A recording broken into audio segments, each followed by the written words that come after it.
I'm pleased to be joined by Arjun Erigaisi. Erigaisi has just defeated Praggnanandhaa in one of the key matches of the quarterfinals here in the 2023 World Cup. Arjun, first of all, congratulations on a really nice performance. Unbelievably interesting sacrifice on G3. I've got a few questions, but first of all, I wanted to ask you, how far had you calculated when you sacrificed? This is for your viewers. Everyone's watched the game and they must be wondering, how far did you calculate when you sacrificed after only 3 minutes of thinking that night on G3? Tell your spectators your thought process there. So when I played D4, my intention was to meet E4 with Queen G5, but then I realized he has Rook C8 and I would be in trouble. So I realized I had to look for an alternative. And after E4, I didn't want any passive moves like Knight H6 or Knight E7. So I was looking at like Knight H4, Knight G3, Knight E3, all these sacrifices.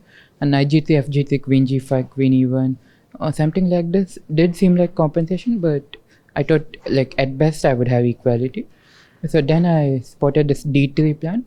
So now D2 is in the air, and also I have Queen B6, Queen F2 in the air, and now Queen G5 is a real threat as well. So I just went for D3, and here I didn't calculate any precise variations. I thought King H1 is his best set. Then I thought I had this very strong move, Rook F2. The point of King H1 is to meet Queen G5 with Rook C8. So I first go Rook F2, threatening F1, and I have multiple threats now, D2, Queen G5. So I thought it's tough for him. And of course, the game line, you saw the paralysis at the end. Well, I saw Bishop G2 only when he played it, not when I took on G3. Okay. But after Bishop G2, so I had two options. One was to go for a win with Queen B6, Queen F2, and the other was to take a draw with Queen G5, Rook C8, Queen E3. I take on G2 and give a perpetual. And I thought Queen B6, Queen F2, this whole line with Rook E2 was very important, because if I start with D2, he would block on D1, and Rook E2, I would get D2, and his bishop, king, rook, everything is paralyzed. My queen, rook, and pawn is very strong, so he was forced to trade the queens.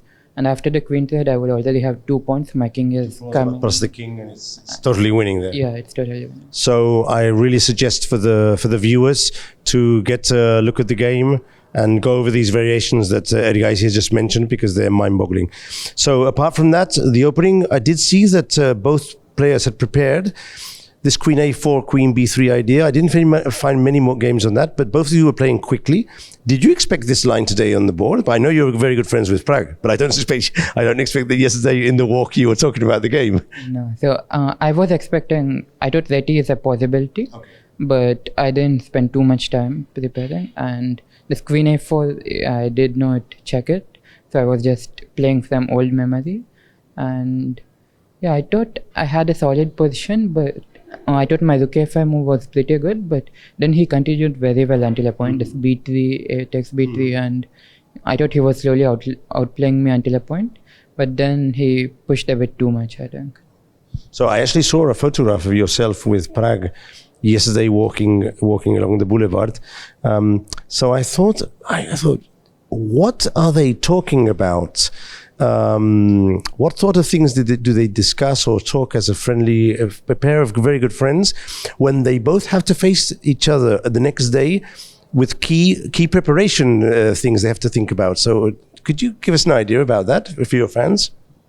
Yeah, we were talking about everything else but chess, basically. Okay. And yeah, the chess part we would both prepare on our own individually, of course. And yeah, we just wanted to relax and go. But do you discuss, for example, the other games in the tournament or other players during the? So you do talk chess, but not theoretical, not theory. Each other or theory, yes.